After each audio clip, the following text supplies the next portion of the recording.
content de vous accueillir. Mon nom, c'est Philippe. Je suis un des pasteurs ici à l'Église Acts 21. Alors, on continue dans la série Vision. C'est une série qui se veut vraiment pour donner une image de ce que l'on est, ce que l'on fait, et vraiment comme c'est quoi la vision pour les 5 prochaines années pour l'Église ici. Alors, ça vous donne un peu un portrait. Il y a plusieurs fois, on reçoit cette question-là. C'est quoi votre affaire? C'est quoi votre Église? C'est quoi comme...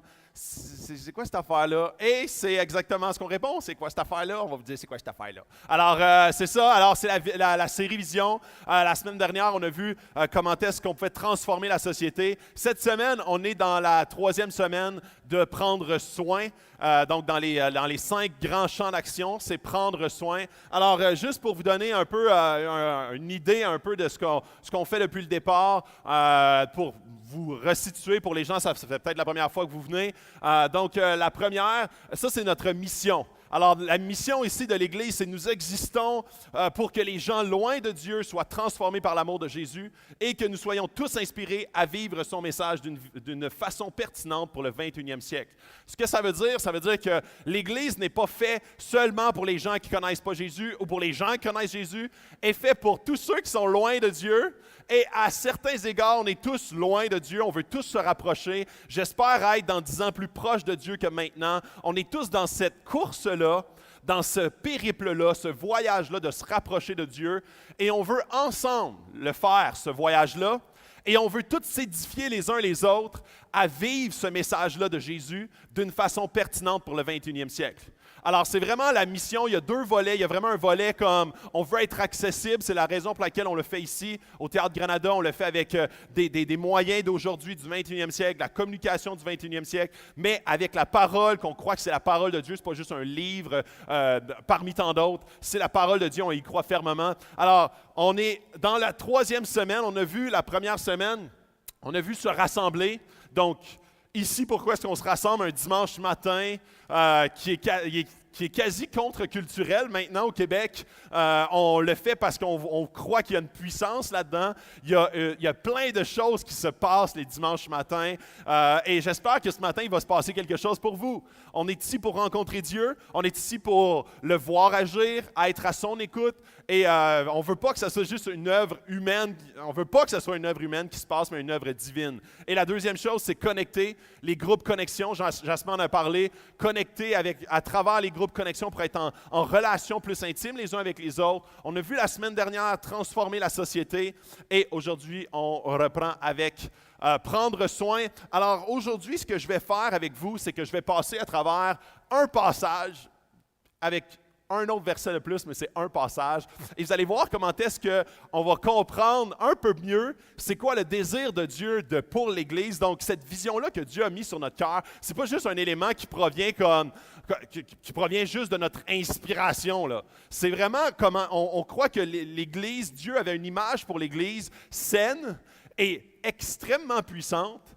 Et on voit dans certains passages comment est-ce que chacun des points se décline et devient des outils concrets pour que l'Église fasse son œuvre d'une façon concrète aujourd'hui au 21e siècle. Alors, ça va être dans Hébreux 10. Il y en a peut-être déjà qui l'ont entendu ce passage-là, peut-être pas. C'est pas grave, vous allez voir, on va le comprendre ensemble. Alors, ce que je vais faire en début de parcours, c'est que je vais lire le passage. Peut-être que si c'est la première fois que tu lis la Bible, il y a peut-être des choses que tu ne comprendras pas. Tu vas voir après ça, je vais les expliquer et tu vas comprendre, on va tous comprendre, en tout cas, on va en comprendre une partie. Alors, ainsi, frères et sœurs, nous avons par le sang de Jésus l'assurance d'un libre accès au sanctuaire. Hein? Déjà, ça part assez hard. Hein? Tu sais, c'est comme le sang de Jésus, le sanctuaire.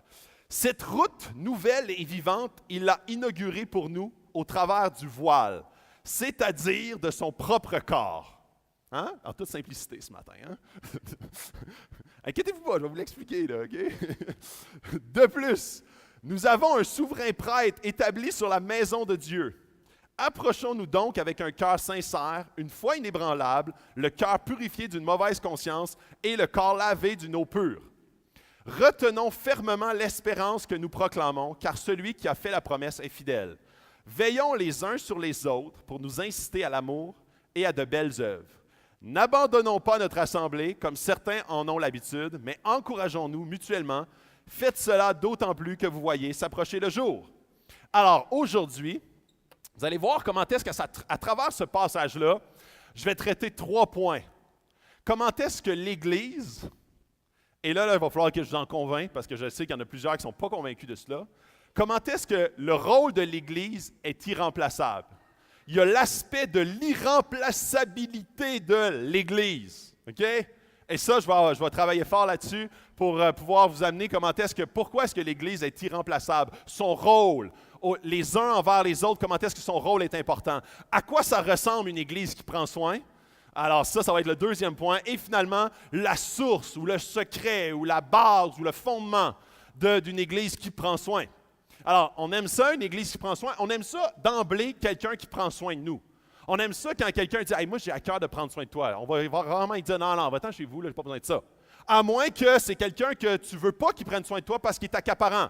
Style ta mère quand tu étais adolescent. Tu dis « ah, je veux prendre soin de toi, viens, je vais te donner des petits becs. » Non, là, tu es comme « non, je ne veux pas. » Parce que tu es comme « je veux mon autonomie. » Sauf que normalement, quand quelqu'un veut prendre soin de toi, c'est une bonne nouvelle. Et c'est là où ce que j'aimerais qu'on traite aujourd'hui ensemble, c'est comment est-ce que c'est une excellente nouvelle, mais très souvent, on l'a vu davantage comme une nouvelle qui était comme un adolescent avec sa mère. C'est comme, non, je ne veux pas me faire prendre soin par une Église que j'ai l'impression qui veut m'oppresser, m'écraser, me contraindre à des choses que je ne veux pas. Alors oui, c'est très remplaçable. Je ne veux pas que l'Église prenne soin de moi. Je ne veux pas avoir une autre mère. Je ne veux pas avoir un autre père. Je ne veux pas avoir d'autres gens qui me disent quoi faire. Alors, vous allez voir comment est-ce que cela va s'inscrire dans ce qu'on a à traiter aujourd'hui. Vous savez, je retourne quelques centaines d'années en arrière. Okay? Et on a ce qu'on appelle le credo des apôtres. Le credo des apôtres, c'est comme un peu la déclaration de foi des chrétiens. Ça dit là-dedans, je crois en Dieu le Père, Jésus, dans le Saint-Esprit. Je crois que Jésus est mort, ressuscité. Je crois qu'il est le Sauveur, etc. Okay? Et il y a une affaire très intéressante à la fin. Il y a comme à chaque fois qu'il est décrit le mot « je crois », c'est avant le Père, le Fils et le Saint-Esprit. Et le seul autre endroit dans le credo des apôtres qui est écrit « je crois », c'est devant l'Église. Et à la fin, il est écrit « je crois dans l'Église universelle ». Et c'est assez intéressant, parce que tout le reste, puis la majorité des Québécois vont s'entendre là-dessus. Il y a plusieurs, quand on demande à 80% des Québécois, ils vont nous dire « oui, je suis catholique ». La majorité des gens croient en un Dieu. Ça prend différentes formes, ça prend différentes connotations diverses pour chacune des personnes, mais la majorité des gens ont une certaine spiritualité. Sauf que quand on arrive à l'Église, et c'est pas pour rien qu'il est écrit « je crois dans l'Église », parce que un des plus gros obstacles pour nous aujourd'hui, en tant que Québécois du 21e siècle, c'est l'Église.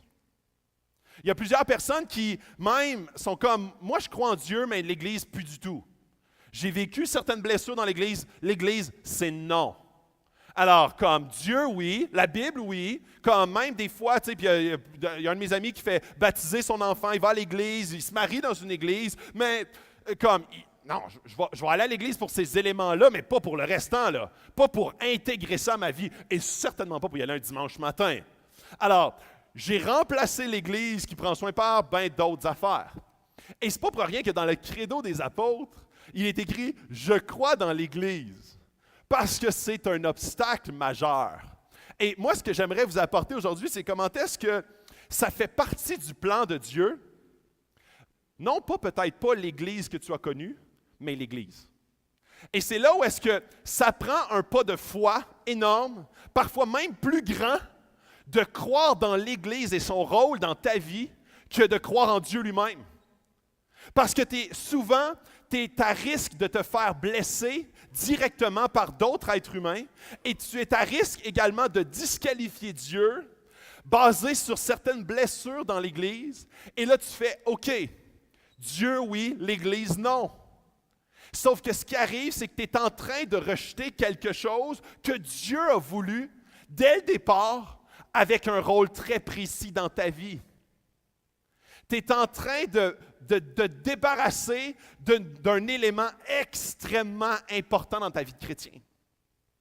Ou même peut-être dans ton cheminement vers Dieu.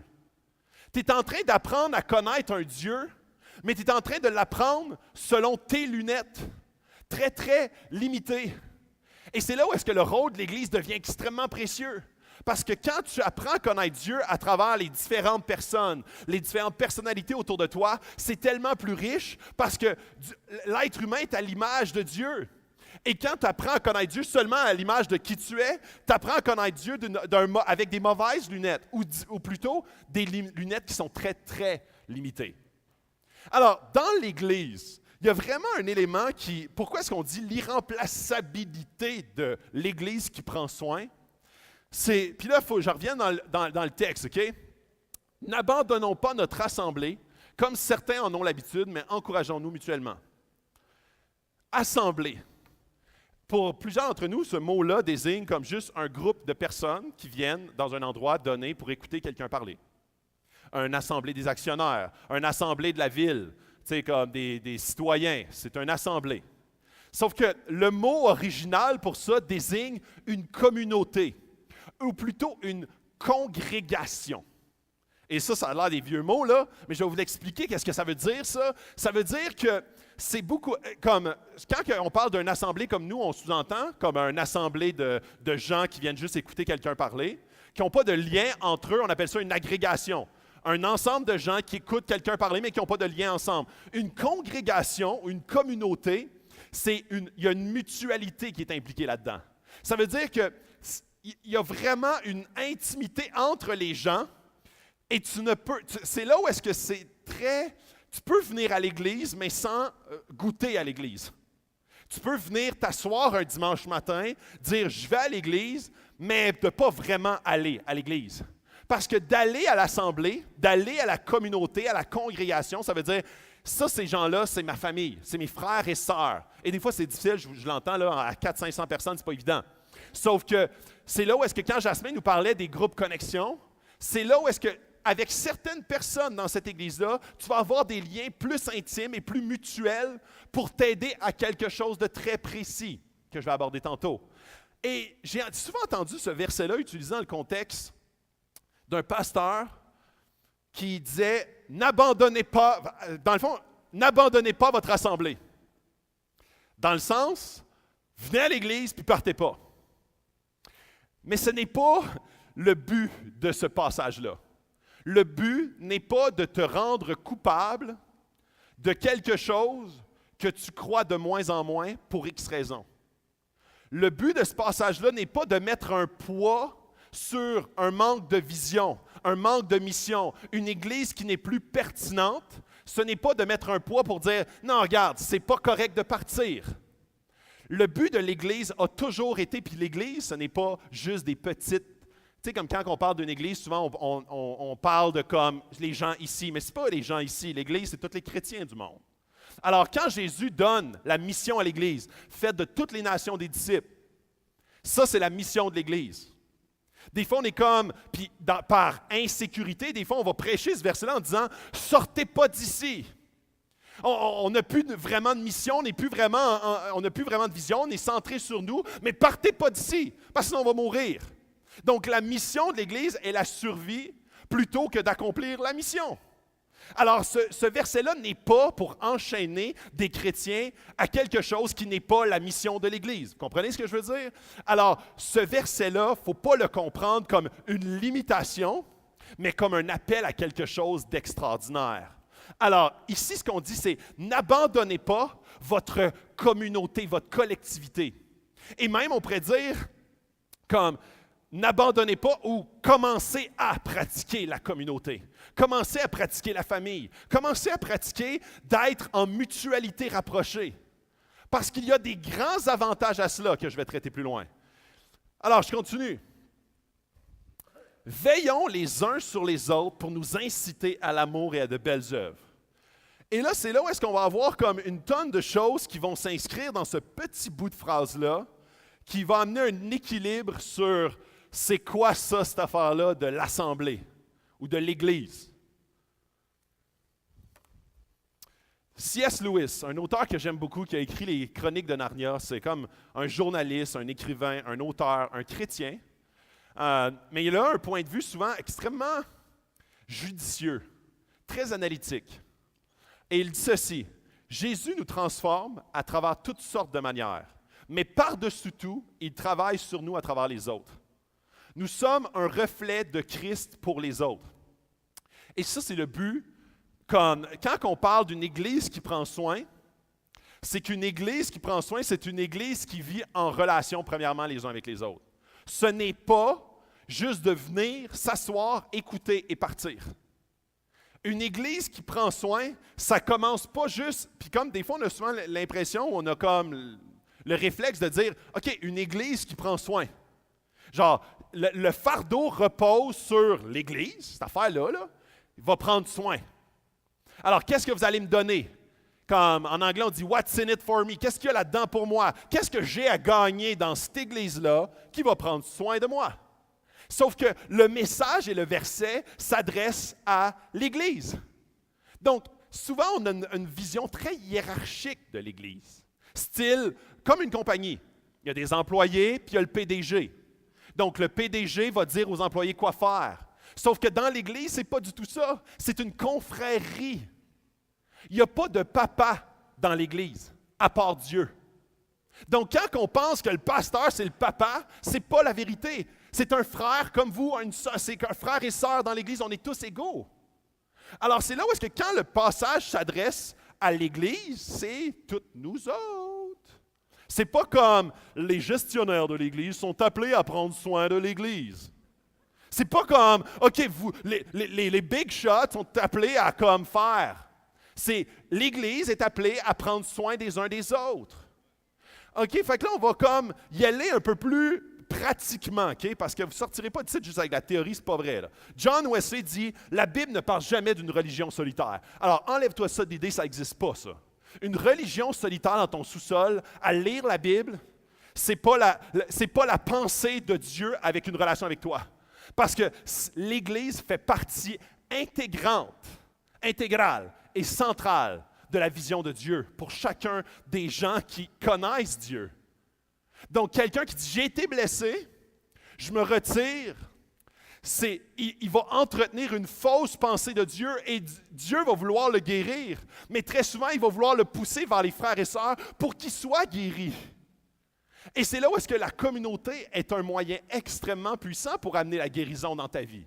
Est un moyen très, que Dieu très souvent utilise. Je vais donner des exemples un peu plus tard par rapport à ça. Donc, à quoi ça ressemble une Église qui prend soin? Veillons les uns sur les autres pour nous inciter à l'amour et à de belles œuvres. Et là, il y a des mots-clés là-dedans. Okay? On commence par veillons. Le premier aspect ici qu'on voit, c'est de être alerte. Veiller, là, tu sais, comme quand dans l'armée, on avait des veilleurs, pendant la guerre, c'était des gens qui restaient réveillés pendant que les autres dormaient. Alors, eux sont là à observer, et je me souviens, OK? Alors, il faut que je retourne quelques années en arrière. À un moment donné, j'ai été dans l'armée. Je sais que je l'ai déjà dit, là, et j'ai de l'air d'un militaire, hein? Ah, c'est clair, hein? Et là, j'étais dans un camp de recrues. On avait creusé une tranchée à 6 pieds dans le sol. Et là, on était comme dans le champ. Ils appellent ça être dans le clos. Okay? Pendant une semaine, là, tu ne te laves pas. Pendant une semaine, tu sues comme vraiment beaucoup et tu manges des ration packs. Et tu es comme dans le sable, là, puis tu te maquilles. Là, comme quand on voulait, quand on était jeune, mais c'est plate. C'est juste ça. Et là, tu es là, et tu dors à peu près 2, 3, des fois, si tu es chanceux, 4 heures par nuit, parce que tu as comme un 8 heures, mais il faut que tu te relayes. Tu comprends? Il y a un veilleur. Parce que là, au cas où il y ait des ennemis imaginaires, tu sais. Fait que là, si ça commence à bouger là-bas, il faut que tu dises « Hey, réveille-toi, il va falloir qu'on tire nos balles qui n'ont pas de balles, tu sais. » Fait que, avec nos ennemis qui n'ont pas d'ennemis. Alors ça, là, c'était vraiment fantastique. Mais ce qui était difficile, c'est de te tenir réveillé et de regarder l'horizon en essayant de détecter des signaux. Des signaux de branches qui bougent ou des petites lumières ou des reflets de la lune sur de quoi, je ne sais pas, là, mais de quoi d'anormal. Et ça, ici, c'est le même principe. Pourquoi est-ce que l'Église est appelée à veiller? C'est que très souvent, l'Église, quand on pense à l'Église, on dit « je viens ici ». J'arrive le plus rapidement possible, je me trouve un spot où est-ce que, idéalement, mon nom est écrit en dessous de la chaise. Alors là, je m'assis, je regarde en avant, j'écoute. qu'est-ce qui est bon pour moi et je retourne chez nous rapidement en évitant les regards ou les gens qui pourraient m'interpeller. Je rentre dans mon auto, chez nous, ça me fait du bien, j'aime ça l'Église. Sauf que ça, c'est pas l'Église. Parce que tu rates comme tous les avantages de l'Église. Veiller, ça veut dire d'être alerte aux signaux dans ton entourage. Ça veut dire de comme être vraiment prêt à répondre et les gens vont faire la même chose envers toi. C'est une relation d'être alerte. C'est de veiller continuellement à... Hey, ça n'a pas l'air de filer. Veux-tu qu'on en jase? Veiller, ça veut dire d'être alerte à quelque chose que quelqu'un va te démontrer. Veiller, ça veut dire que tu prends soin de la croissance et de la sérénité, de la progression intérieure de quelqu'un. Veiller, ça veut dire que tu ne t'intéresses pas juste à ta progression, à ton évolution, à ton bien-être personnel, mais que tu es en train de... Puis ça, là, c'est vice-versa. Je te souhaite beaucoup que quelqu'un qui veille sur toi et que toi, tu veilles sur quelqu'un d'autre. C'est là où est-ce que l'Église, quand on réalise ce mandat-là, qui est tellement plus profond, ça n'a rien à voir avec écouter quelqu'un parler, ça me fait du bien, je retourne chez nous. Ça, il y a plein de personnes qui vont faire des speeches motivationnels, qui vont faire du bien. Certes, ils n'utiliseront pas la Bible, ça ne va pas être libérateur comme la Bible, mais tu manques un gros aspect de ce que Dieu voulait à travers l'Église, écrit dans sa parole. Et ça, là, c'est de veiller, c'est de permettre à des gens de pénétrer dans ton jardin secret. Ça veut dire que tu laisses des gens te demander des questions et tu es authentique avec eux. C'est d'enlever les masques que parfois on est habitué de mettre. Ça va, ouais, toi, yes, super, on a passé l'étape. C'est d'être authentique avec vraiment ce qui se passe en toi et que toi, tu puisses être authentique sur ce que tu vois dans les autres. Ensuite, inciter, pour nous inciter. Et le mot est tellement pas assez fort parce que inciter, c'est comme vraiment plus à la limite de l'irritation. Tu sais, là, quand tu pelles de la terre longtemps, ici, dans tes mains, il y a comme des grosses bulles qui se forment. Et que ça, quand tu continues à pelleter, il pète et ça fait mal. Et ça s'appelle des ampoules. OK? Sauf que pour moi, quand j'ai commencé à jouer de la guitare, les doigts, là, on connaît, hein? Quand tu commences à jouer de la guitare, pour ceux qui savent, ça fait très mal au bout des doigts parce que les cordes t'irritent au plus haut point en début de parcours. Mais plus qu'elles t'irritent et plus qu'elles forment ce qu'on appelle de la corne. Et par la suite, jouer de la guitare devient possible plus de 5 minutes parce que tu t'es habitué avec de la corne. Et le verbe inciter, c'est vraiment proche de ça.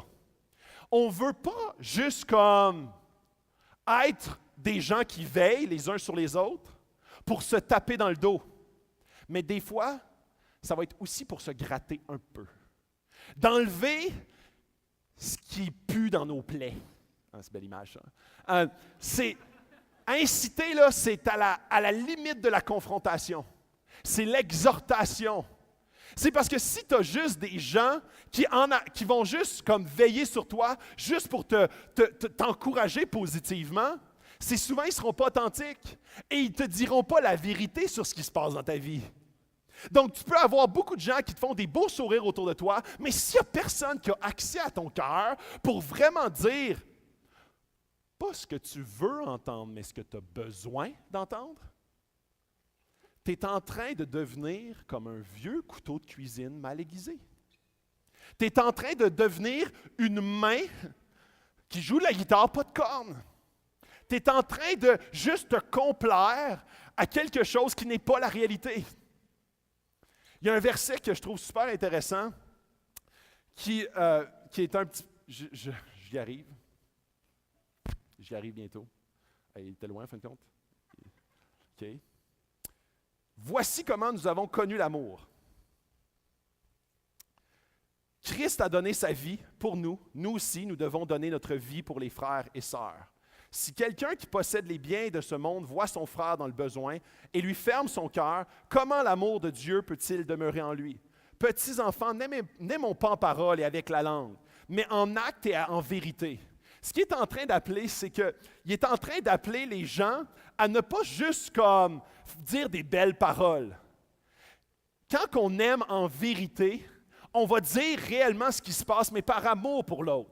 Vous savez comment est-ce que des parents qui, tu sais, on a, dans plusieurs revues de psychologie, on a comme l'élément de l'enfant roi. Et l'élément de l'enfant roi qui est apparu à l'entour des années 95-2000, alors, ça c'est comme dans les revues psychologiques, on voit beaucoup ce phénomène-là. Ce qu'on a vu dans une des caractéristiques principales des parents des enfants rois, c'est comment est-ce qu'il y a beaucoup d'éléments positifs, mais très peu d'éléments exhortants pour les enfants. Il y a très peu de correction, il y a très peu d'encadrement. Si tu peux réussir, sky's the limit, tu peux atteindre tes rêves, tu peux atteindre tes buts, et c'est très bien. Sauf que quand il te manque la vérité, l'encadrement, la discipline, ces gens-là arrivent sur le marché de l'emploi et sont comme, moi ce que je veux, c'est le siège de mon boss. Moi ce que je veux, c'est d'arriver au top de l'échelon. Puis j'ai pas besoin d'efforts parce que ma mère me l'a dit, mon père me l'a dit. Alors ça développe non pas la réalité, mais un rêve. Il y a un verset dans la Bible qui dit, tu te déçois toi-même par le péché que tu ne vois pas. Alors le but de quelqu'un qui t'incite dans ta vie, qui t'exhorte, qui te dit la vérité avec amour, son rôle, c'est de dire la réalité de ce que tu as besoin, non pas de ce que tu veux entendre.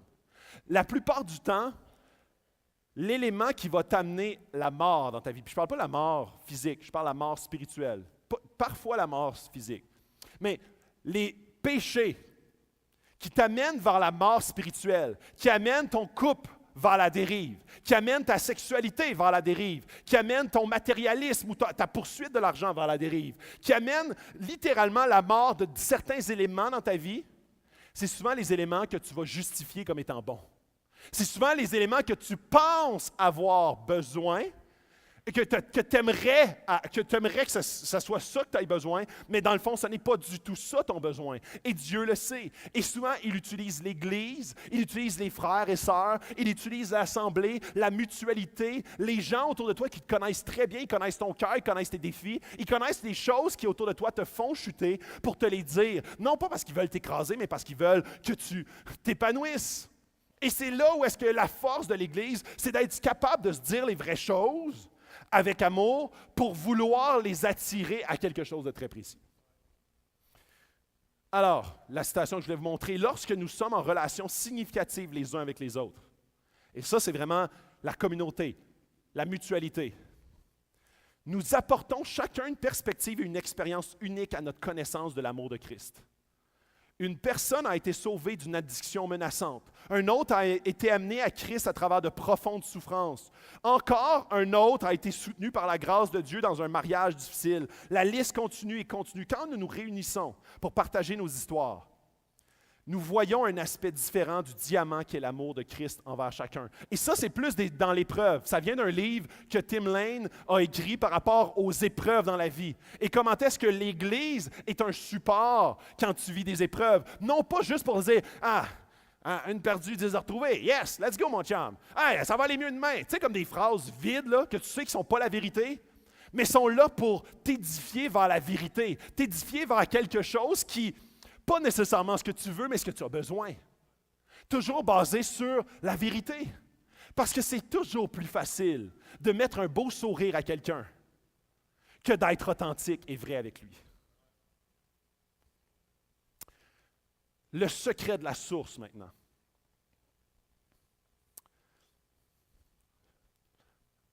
Avant d'aller là, je veux juste dire une petite affaire de plus, OK? Je veux pas... Ensuite, après inciter, tu as ce qui est écrit encourager. Et le voilà la tape dans le dos. Donc, Dieu ne nous appelle pas à être des gens durs, sans tape dans le dos. Parfois, il y a des églises qui vont juste inciter, exhorter, une claque d'en face. Et des fois, il y a des églises qui vont seulement encourager. Oui, Dieu est amour, et c'est vrai. C'est là où est-ce que tout réside dans l'équilibre. Si tu oublies un élément de l'équilibre, ça ne devient plus la vérité, mais ce que tu veux entendre. Parfois, ça va rassembler des grands groupes de gens qui écoutent parce que, wow, ça me fait du bien. Sauf que ce qui te fait du bien, c'est parfois pas ce que tu as besoin. De la même façon qu'un enfant que tu lui dis non, tu le fais pour son bien et non pas juste pour le contraindre. Quand tu corriges un enfant, tu le punis, va-t'en dans ta chambre. Quand tu dis comme tu vas avoir une conséquence, tu le fais-tu par plaisir? Non, tu le fais parce que tu sais que c'est bon pour lui. Et c'est la même chose. Puis c'est là où est-ce qu'on est appelé mutuellement à avoir ce rôle-là et non pas juste par celui qui a le micro. Et c'est là comment est-ce que très souvent on voit l'Église comme étant une business hiérarchique. Comme étant comme la seule personne qui a le pouvoir d'avoir un impact dans ma vie, c'est si le pasteur me le dit. C'est pas vrai. C'est pas vrai. C'est pas vrai parce que chacun dans la vie des gens qui sont assis à côté de toi, regarde la personne à gauche, regarde la personne à droite. Regarde-les là, en ce moment-là. Regarde-les. OK? Tu peux lui dire, t'es beau, t'es belle, c'est cool, c'est bon. OK? Par la suite, ces gens-là qui font partie de ton Église, ce que tu aspires, c'est qu'il y ait un rôle plus grand que juste être assis à côté de toi.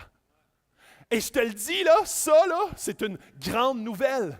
Parce que si tu as juste des gens qui sont assis à côté de toi, puis sont là, puis le seul élément en commun, c'est que vous êtes assis sur des chaises pareilles, c'est que tu veux avoir plus, tu veux prendre soin et tu veux être pris soin. Tu veux que quelqu'un ait accès à ton cœur. Tu veux que des gens veillent sur toi. Tu veux que des gens t'incitent. Tu veux que des gens t'encouragent. Tu veux que des gens puissent pousser dans la même direction que toi. Non pas pour ton autosatisfaction, mais pour la satisfaction de la vision de Dieu pour l'Église, qui au final bénéficie à ton bonheur personnel. C'est là où est-ce que très souvent, on comprend tellement, tu sais, puis tu ne peux pas goûter, OK? Puis ça, là, en ce moment, dans notre société, on a une société de l'autosatisfaction, la liberté individuelle. C'est tout ce qui compte. Ça fait des années que tu es marié, tu ne te sens pas heureux dans ce mariage-là, satisfaction personnelle. Quitte, vol de tes propres ailes. On entend ça souvent, hein? Pour toutes les questions. Pour toutes les questions, on est dans une société de l'auto-affirmation, la liberté personnelle de choix. Tu ne peux, puis l'autre élément, la vision de Dieu, c'est une communauté aimante. Les deux pensées s'affrontent. Tu ne peux avoir les deux. Tu ne peux vivre en collectivité, où est-ce que chacun est appelé à se graffiner et s'encourager dans une direction glorieuse. Tu ne peux pas avoir une vision de toi, de ta façon de faire, de ta liberté, de ta vision des choses, basée sur ton vécu, ta culture, ton éducation, basée sur ton discernement. Si on ne s'oriente pas sur le même dénominateur commun, on va toujours être en conflit. On va toujours être opposés les uns aux autres. On va toujours se mettre des bâtons dans les roues parce qu'on pense toujours que notre façon de voir est supérieure à celle de mon collègue à côté. Et c'est là où est-ce que l'union d'une Église, l'union d'une communauté tissée serrée, c'est des gens qui veillent les uns sur les autres, sont allumés. Quand tu vois quelqu'un qui vit quelque chose dans son couple, avec sa famille, tu es intéressé. Pas parce que peut-être tu vas avoir un rôle de parrain avec lui, mais peut-être plus parce que tu vas commencer à prier pour lui. Tu vas t'intéresser à lui ou à elle. Tu vas commencer à prendre soin. Et tout ça, c'est dans un but très précis qui est l'amour et les bonnes œuvres. Et voyez comment est-ce qu'à la fin, je suis perdu dans mes slides le matin, encourageons-nous mutuellement, incitons-nous l'amour et à de belles œuvres. Donc, on veut s'inciter, on veut veiller, on veut s'encourager, tout ça pour s'aimer et faire des bonnes œuvres. Alors, ça a un target. Si tu ne fais pas ça et tu fais juste des bonnes œuvres, tu es en train d'entretenir juste ta coquille extérieure. Tu es en train de faire des bonnes œuvres pour que les gens voient tes bonnes œuvres, mais sans être émondé profondément dans ton cœur et dans la racine de ce qui réellement se passe en dedans. Alors oui, c'est possible de paraître aimant, de paraître comme à faire des bonnes actions. Mais si tu n'as pas cette relation mutuelle-là, ça va être très limité parce que souvent, ça va être auto-centré, ça va être dirigé vers ton gain dans la situation.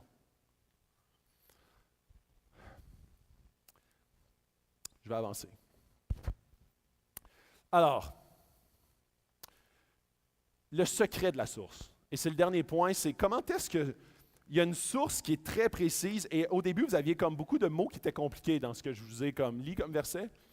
Nous avons par le sang de Jésus l'assurance d'un libre accès au sanctuaire. Cette route nouvelle et vivante, il l'a inaugurée pour nous au travers du voile, c'est-à-dire de son propre corps. Et ce qu'il est en train de nous décrire ici, c'est que Jésus, nous avons par le sang de Jésus l'assurance d'un libre accès au sanctuaire. Tu as accès à Dieu par le sang de Jésus. Par son propre corps qui a été brisé, Jésus te donnait accès à l'amour du Père. Et ce que ça fait, quand tu deviens de plus en plus conscient de l'amour du Père, tu es de moins en moins dépendant de l'amour des gens autour de toi. Ce que ça fait, ça, parce que tu dis, ah, mais il me semble que c'est bon d'aimer être aimé. Oui, mais ne pas être dépendant d'eux. Combien de relations que peut-être tu es toxique ou que des gens sont toxiques envers toi parce qu'ils sont dépendants de l'affection, sont dépendants de la valorisation, sont dépendants de ce bien-être-là accordé par les gens autour. Ce que Dieu, ici, là, ce que l'auteur là, aux Hébreux est en train de dire, quand tu découvres que tu as accès à l'amour du Père à cause de Jésus et de son sang, quand tu goûtes à cet amour-là, tu deviens capable pour la première fois de ta vie d'aimer sans avoir l'intention de recevoir, parce que tu as tellement reçu. Et c'est là où est-ce que ton amour n'est pas intéressé. Ce que je veux dire, c'est qu'elle n'est pas intéressée à dire donnant, donnant. Moi, aussitôt que ce n'est pas donnant, donnant, je me retire. Quand tu dis j'ai eu cet amour-là qui est comme un flot continuel et infini, après ça, je peux aimer sans avoir l'impression, ah, moi, je donne beaucoup de temps, puis lui ne m'en donne pas. Fait que c'est pas une relation de donnant-donnant, je me retire. C'est clair qu'à un certain moment, quand tu ne goûtes pas cet amour-là qui vient d'en haut, tu vas avoir tendance à être donnant-donnant dans tes relations. Et c'est très difficile d'aimer les gens qui vont être comme pas aimables. Et c'est pour ça que l'Église est appelée à beaucoup plus que juste des relations de gens similaires qui se côtoient et qui se trouvent agréables à la côtoyer. Quelle est la différence entre une Église et n'importe quelle assemblée de gens qui croient à l'écologie ou au recyclage ou je ne sais pas moi, à n'importe quelle idéologie? Il n'y en a aucune. L'Église est beaucoup plus riche. Et ces collectivités-là sont juste orientées vers des éléments qui sont donnant-donnant. C'est pour ça que la source le secret de la source doit absolument être ancré dans cet amour-là et cette révélation-là de Dieu aux êtres humains. Et il continue en disant, il l'a inauguré pour nous au travers du voile. Quand Jésus est mort, le voile s'est déchiré. Alors maintenant, on a accès au lieu très saint. Quand je dis le voile, c'est le voile du temple. Le temple était réservé, le lieu très saint était réservé une fois par année au souverain sacrificateur pour avoir accès à la présence de Dieu. Par la mort de Jésus, ce voile-là a été déchiré pour que chacun d'entre nous on ait accès à cet amour-là, à cette présence-là, à ce Dieu Père qui t'aime là. Et il continue en disant, au travers du voile, c'est-à-dire son propre corps. De plus, nous avons un souverain prêtre établi sur la maison de Dieu. C'est Jésus. Approchons-nous donc avec un cœur sincère, une foi inébranlable, le cœur purifié d'une mauvaise conscience. Quand on dit « approchons-nous donc », on parle « approchons-nous donc de Dieu ». Mais tu ne peux t'approcher de Dieu sans t'approcher des frères et sœurs. Sinon, tu t'approches d'une image que tu t'es taillée de ta conception de Dieu. Parce que ça n'existe pas dans la Bible, une foi juste personnelle. tu es en train de rater une grosse portion de la bénédiction que Dieu a pour toi à travers l'Église. Malgré tes blessures, malgré ce qui s'est passé dans ta vie, malgré les grandes épreuves que tu as pu vivre, ou que tes parents ont pu vivre, ou les déceptions, que des fois l'Église a été instigateur. Mais quand on parle de l'Église, on ne parle pas d'une Église précise, on parle de l'Église de Jésus. J'ai une histoire une année que je trouvais vraiment édifiante. Il y avait un pasteur qui s'appelle Tony Campolo, puis une année, il y avait une conférence qu'il donnait à Hawaï. Il y a des places pires que ça pour donner des conférences. Une année, il avait fait comme le voyage en avion, puis il était sur le décalage, c'était la nuit, il n'arrivait pas à dormir. Alors il s'est levé, il était rendu 2 ou 3 heures du matin, très tard. Puis là, il est sorti dans la rue, il était comme pas loin du centre-ville de Honolulu, et il commence à marcher pour trouver un endroit où manger.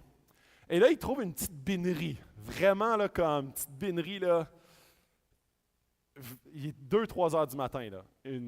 Puis ça a l'air ouvert. Puis là, il rentre là-dedans, puis là, il dit, comme tout est désagréable de cet endroit-là. Là. Il y a comme un monsieur avec tout son gilet plein de graisse, le menu, il n'ose pas trop y toucher, il est plein de graisse aussi. C'est un endroit, une cantine, mais qui n'a pas été nettoyé, ça fait vraiment longtemps. Et là, il voit comme comme il s'assoit sur une table, puis en arrière de lui, il y a 2 prostituées qui parlent ensemble. Et il y a une de ces 2 prostituées-là qui s'appelle Agnès. Et l'autre, son ami, ils parlent ensemble, puis lui, il écoute un peu aux portes. Et elle a dit, demain, c'est ma fête. Puis là, son ami, ah oui, c'est ta fête, bonne fête pour demain. Puis là, elle dit, puis elle dit un peu avec une nostalgie, elle dit, j'ai jamais eu de fête. J'ai jamais eu personne qui a jamais fêté ma fête. Et la soirée se termine, les 2 filles partent. Et Tony se dit, il va voir le cuisinier, celui qui était tout graisseux, là. Et là, il dit, c'est quoi son nom? Puis là, il dit, ça c'est Agnès, elle vient tous les soirs ici, après son chiffre, elle vient comme passer du temps. Il y a plusieurs prostituées, c'est comme l'endroit où est-ce que les prostituées se rassemblent après comme leur soirée de travail. Et lui, il dit, j'aimerais ça organiser une fête pour elle demain. Alors, le cuisinier il est comme tout excité de ça. Il trouve ça une super bonne idée. Là, il dit parfait. Fait qu'ils s'arrangent ensemble, comme Tony paye pour un gâteau. Puis là, le cuisinier, lui, qui a un bon réseau, il invite tous ses amis, pour la majorité des prostituées, à venir là pour le lendemain.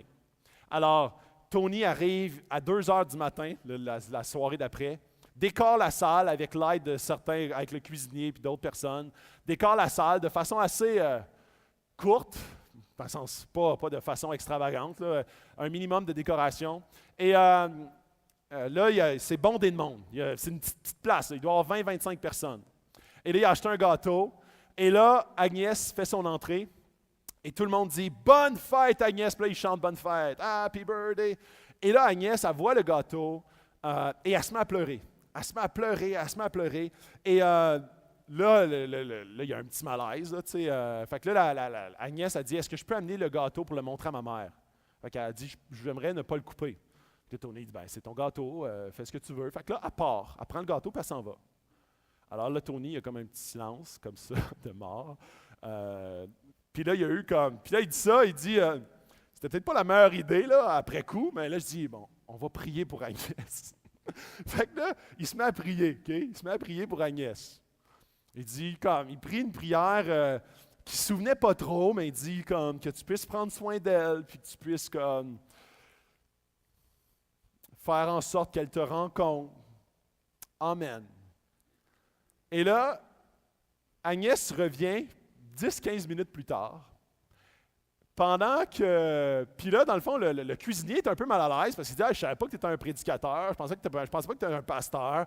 Puis Agnès tombe sur le fait de la fin de la prière. Et là, elle dit tu es un pasteur. Puis elle est un peu choquée de ça. Puis là, lui, il dit oui, je suis un pasteur. Puis là, elle dit de quelle sorte d'église que tu es un pasteur? Fait que là, lui, il est un peu pris au dépourvu, un peu mal à l'aise, mais il dit. Puis là, il dit, j'ai répondu ça spontanément, mais il dit, Le genre d'église qui fait un party à 3 heures du matin pour une prostituée. Et moi, je trouvais ça extraordinaire. Parce que très souvent, quand on est dans une relation donnant-donnant, ce n'est pas une relation divine. C'est juste une relation d'amitié. J'aimerais tellement qu'on puisse être ce genre d'église-là. Le genre d'église qui est tellement impacté par l'amour que Dieu a envers nous, qui était totalement indigne de son amour, totalement indigne de son sacrifice, totalement indigne de cette relation-là de père avec ses enfants. Et quand on goûte à ça, on est comme, oui, je peux aimer, je peux prendre soin, je peux donner, je peux comme me déverser. Pas basé sur ce que je vais recevoir en retour. Pas parce que cette personne-là, on a des affinités d'emblée, un avec l'autre. Mais parce que j'ai goûté à cet amour-là, je peux la livrer. Et quand je vous dis que mon rêve, c'est d'avoir une église comme celle-là, loin de moi de penser que Dieu... Moi, là, je suis tellement édifié par ce que j'ai vu dans notre église. J'ai vu des gens, puis j'ai fait une liste, puis j'aurais pu l'allonger vraiment plus longue que ça. Mais j'ai vu dans cette église-ci, j'ai vu des gens donner du temps pour déménager du monde. Ça, j'ai vu ça. J'ai vu des gens faire des repas pour des gens malades, ici dans l'église. J'ai vu des gens adopter des enfants ou être des familles d'accueil. J'ai vu des gens aimer en action les visitants à l'hôpital. J'ai vu des couples aider d'autres couples en difficulté, semaine après semaine après semaine. J'ai vu des gens donner du temps pour toutes sortes de tâches pour aider au niveau ménager, au niveau comme d'ouvrir au printemps la piscine, etc. J'ai vu des gens donner du temps pour écouter, intercéder, lire la parole de Dieu avec d'autres gens. J'ai vu des gens donner de l'argent à d'autres dans le besoin. J'ai vu des familles. J'ai vu même une église complète donner de l'argent pour la famille Jaffard qu'on ne connaît même pas. J'ai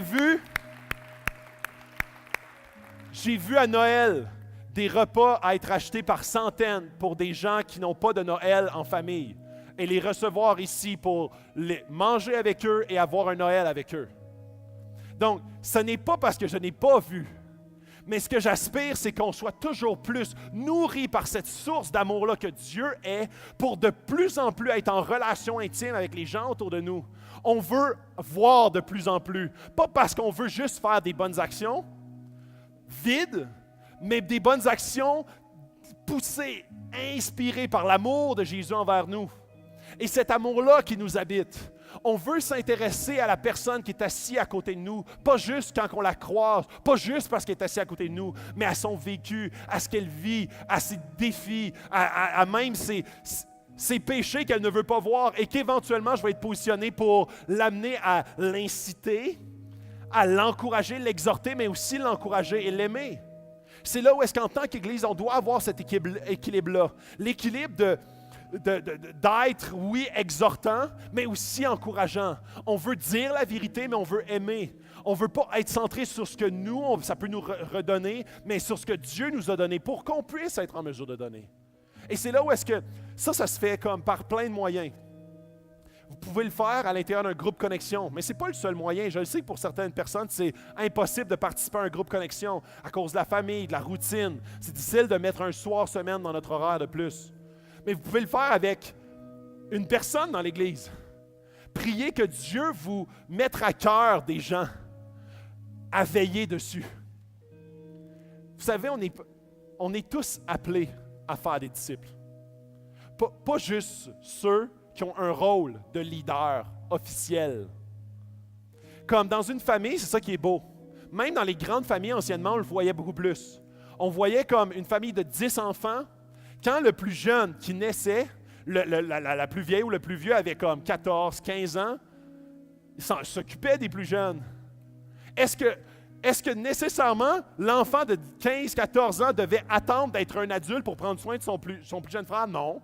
C'était ça le pouvoir de la famille.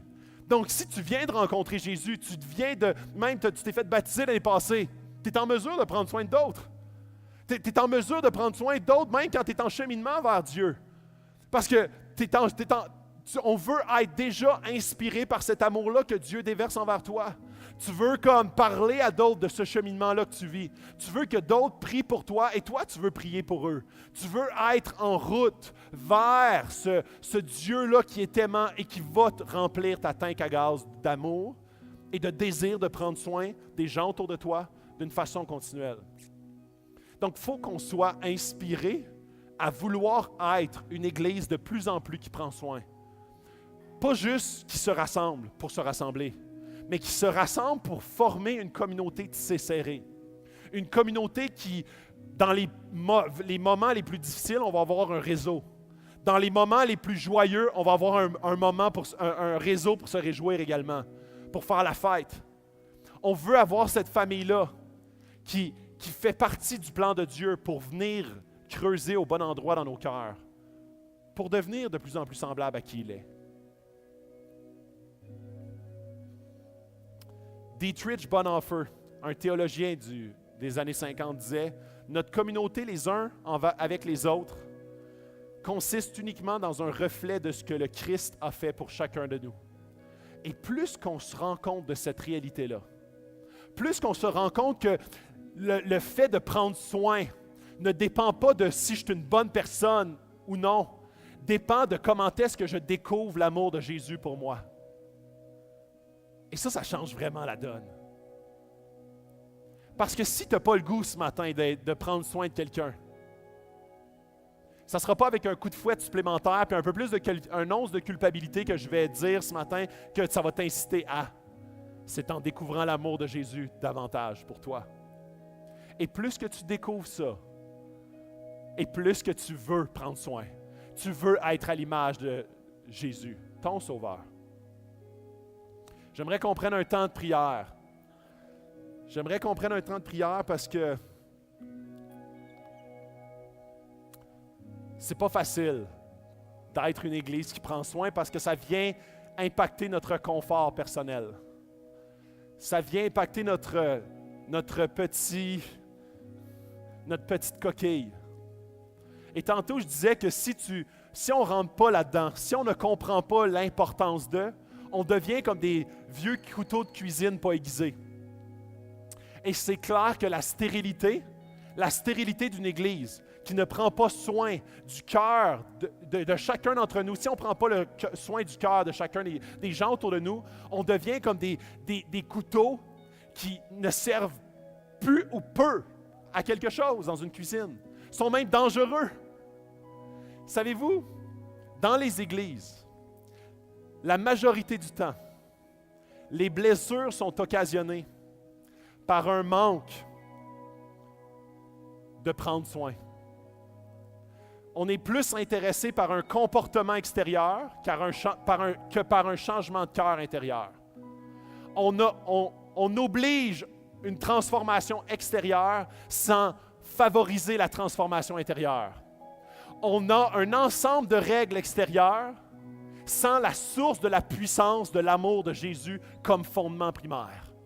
Et dans ce temps-là, on se dirige tout droit vers un couteau de cuisine pas aiguisé qui occasionne des coupures, qui occasionne des blessures profondes. Et ça, ce n'est pas l'image de ce que Dieu veut pour son Église.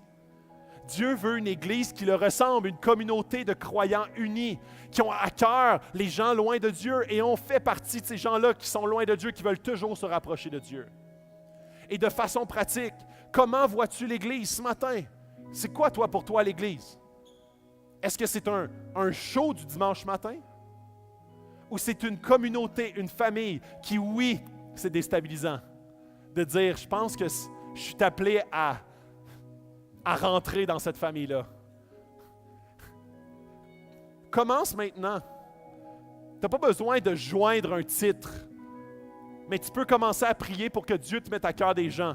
Quand tu rentres ici, tu peux être à l'affût des regards, à l'affût des gens qui ont l'air d'avoir des besoins, à l'affût des gens qui ont besoin d'être pris soin. Est-ce que tu te reproduis? Ça veut dire, est-ce que tu fais des disciples? Est-ce que tu as à cœur, même si des fois tu ne te sens pas totalement comme en position, comme où est-ce que ça fait pas longtemps que je connais Jésus, est-ce que tu as à cœur que d'autres personnes puissent, est-ce que tu as à cœur de prendre soin des gens autour de toi?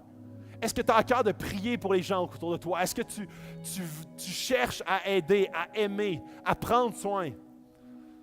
Est-ce que tu laisses accès à certaines personnes de te dire les vraies choses? Si la réponse est non, je t'invite à considérer de prendre quelqu'un qui va te coacher, quelqu'un qui va comme te dire la vérité de ce qui se passe, de ce qu'il voit ou de ce qu'il ne voit pas.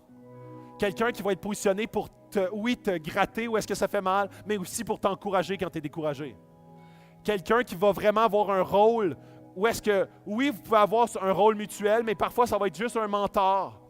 On a beaucoup de personnes ici qui, ça fait longtemps qu'ils connaissent Dieu. C'est des gens qui ont une grande richesse où est-ce qu'on peut s'inspirer. Ça peut être des mentors dans la prière. Il y a des gens ici qui ont différentes situations de vie. Des gens qui sont comme retraités, qui ont plus de temps, des jeunes familles qui ont moins de temps. On peut tous être une famille qui s'aide, s'entraide les uns les autres. Il faut avoir cette vision-là collective. Cette vision-là parce qu'on sait qu'on est à contre-courant. De croire en Jésus, c'est à contre-courant. Et c'est pas comme, ah oui, ça va de soi. Non, c'est à contre-courant. Et vous allez parfois vous allez passer des moments difficiles. Et si cette collectivité-là, ce réseau, cette communauté-là n'est pas là, ça va être très difficile de passer à travers cette tempête-là. Et ce matin, on veut, en tant qu'Église, en tant que collectivité, prendre un temps aussi pour prier pour vous. Moi, je vais prendre un temps de prière ici, mais également sur les côtés, il va y avoir des gens qui vont s'avancer. Il va y avoir des hommes, il va y avoir des femmes. Donc, ça, c'est des gens qui sont là pour prier pour vous.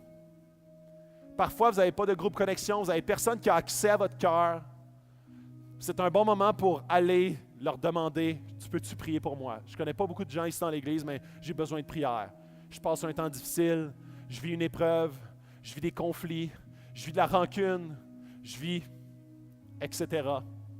C'est un bon temps pour aller vers ces gens-là qui vont prier pour vous, prendre soin de vous, même si vous n'avez pas une relation privilégiée ensemble.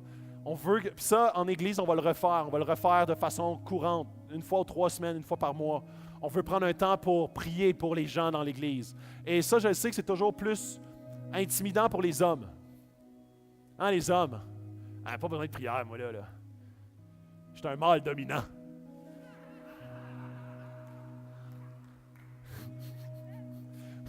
Je dis pas ça pour t'écœurer, là. Je dis juste ça pour t'encourager parce qu'on a besoin en tant que mâle. On a besoin d'être pris soin. On a besoin de prière. On a besoin de quelqu'un qui s'intéresse. Passe par-dessus ton orgueil. Vous savez, le péché détruit la communauté. Quand je parle de péché, je parle de l'orgueil. Je parle du mensonge qui détruit la confiance. Je parle de la rancune et de la colère qui détruit les relations. Le péché, quand il rentre dans une relation, quand il rentre dans l'Église, tue la communauté. Si dans ta vie, il y a des choses avec lesquelles tu luttes avec la colère envers un individu, tu luttes avec la rancune, tu luttes avec peu importe, tu as besoin de prière. Parce que tu n'as pas besoin de plus de conditionnement intellectuel, tu as besoin d'une délivrance spirituelle. Et j'aspire à une Église qui va de plus en plus, à la lumière de qui est Jésus, prendre soin les uns des autres. Aller jusqu'à faire des parties pour les gens qui sont dans le besoin pendant la nuit, qui va défaire notre confort, qui va défaire peut-être nos petites habitudes, mais pour prendre soin des gens. Les aimer à la lumière de qui est Jésus et de ce qu'il, lui, nous a aimés. Je vais prendre un temps de prière. Oui, Dieu, on est tellement reconnaissant pour ton amour infini qui s'est déversé envers nous. Merci, Jésus, pour ton corps qui a été brisé à la croix, pour qu'on puisse avoir libre accès à Dieu. Un libre accès à ce Dieu 3 fois saint, infiniment puissant, infiniment grand. Seigneur, on te demande que tu puisses nous montrer, nous faire sentir ton amour, pour qu'à notre tour, nous puissions aimer comme toi tu nous as aimés.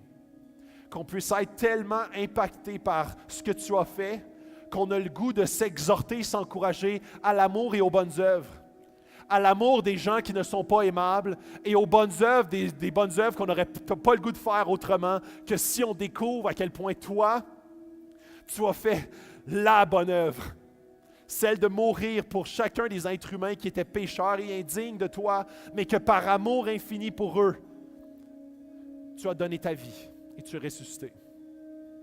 On veut te louer, on veut te glorifier, on veut te remercier parce que tu es digne.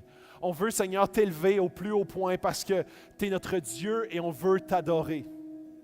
Dieu, je te demande aussi que tu puisses toucher le cœur des gens dans cette salle pour qu'ils s'avancent pour avoir de la prière. Des fois, c'est difficile pour l'orgueil de demander de la prière, mais je sais que Dieu, tu nous appelles en tant qu'Église à devenir une Église qui prend soin de plus en plus les uns des autres. Et je te demande, Seigneur, que tu puisses nous aider à faire tomber les barrières, diminuer notre orgueil, pour que les uns avec les autres, on puisse avoir une tombée de masques et d'avoir des relations authentiques, réelles et transparentes. Où est-ce qu'on peut se dire la vérité dans l'amour? Où est-ce qu'on peut, Seigneur, s'exhorter, veiller les uns pour les autres, s'encourager, tous dans ta direction. Dieu, tu es notre direction, tu es le pasteur de cette Église, tu es notre chef, tu es notre autorité ultime et c'est à toi qu'on veut faire confiance et c'est en toi qu'on confie chacun de nos cœurs. Que tu puisses, Seigneur, par la puissance de ton Saint-Esprit, venir nous visiter chacun d'entre nous ce matin parce qu'on a besoin de toi. On a besoin toujours plus de toi. C'est dans le nom de ton Fils qu'on prie ces choses.